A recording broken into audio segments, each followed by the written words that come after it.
ഒരുപാട് നാൾക്ക് ശേഷമാണ് വീഡിയോ ഇടുന്നത്. കൗശിക്ക് സ്കൂളിൽ പോയി തുടങ്ങിക്കഴിഞ്ഞാൽ ഇങ്ങനെയൊക്കെയാണ് അവസ്ഥ കേട്ടോ. ഒരാഴ്ച ഓരോ അസുഖങ്ങളും കൊണ്ടാണ് പുള്ളിക്കാരൻ വരുന്നത്. ഒരാഴ്ച പനിയാണെങ്കിൽ അടുത്ത ആഴ്ച ഛർദ്ദിലായിരിക്കും.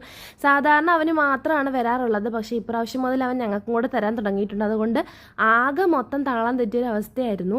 മാർക്കറ്റിൽ തന്നെ ഒരുപാട് നാൾക്ക് ശേഷമാണ് പോണത്. അതുകൊണ്ട് തന്നെ എന്തൊക്കെയോ പ്രത്യേകതകളൊക്കെ തോന്നുന്നുണ്ടായിരുന്നു. മീനൊന്നും നമ്മൾ ഉദ്ദേശിച്ച രീതിയിൽ അങ്ങനെ ഉണ്ടായിരുന്നില്ല. കുറച്ച് ഉണക്കമീനൊക്കെ വാങ്ങാമെന്നും പറഞ്ഞ് പോയിട്ടുള്ളതായിരുന്നു. ഇവിടെ നമ്മുടെ നാട്ടിലെ നെത്തോലി മാത്രമാണ് സിമിലർ ആയിട്ടുള്ളത്. ബാക്കി എല്ലാം ഡിഫറെൻ്റ് ആണ്.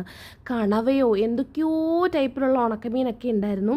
പിന്നെ കുറേ നാൾക്ക് ശേഷം പട്ടായയിലേക്ക് പോയിട്ടുണ്ടായിരുന്നു. പട്ടായയിൽ കുറേ നേരം നിന്നില്ല. നമ്മൾ അവിടെ അടുത്തുള്ളൊരു കഫേയിലേക്കാണ് പോയത്. കുഞ്ഞിനെയും കൊണ്ട് കളിക്കാൻ വേണ്ടി പോയതാണ് കേട്ടോ. ഒരു കഫേയാണ്, കുഞ്ഞുങ്ങൾക്ക് മാത്രം കളിക്കാൻ വേണ്ടി ഇത്രയും സ്പേസ് അവർ കൊടുത്തിട്ടുണ്ട്. അതുകൊണ്ട് തന്നെ അവർ നന്ന രീതിക്ക് അത് മുതലാക്കുന്നുണ്ടായിരുന്നു. ഇവ മാത്രമല്ല എല്ലാ കുട്ടികളും. അപ്പോൾ വീഡിയോ ഇഷ്ടപ്പെട്ട ചാനൽ ഒന്ന് കയറി സബ്സ്ക്രൈബ്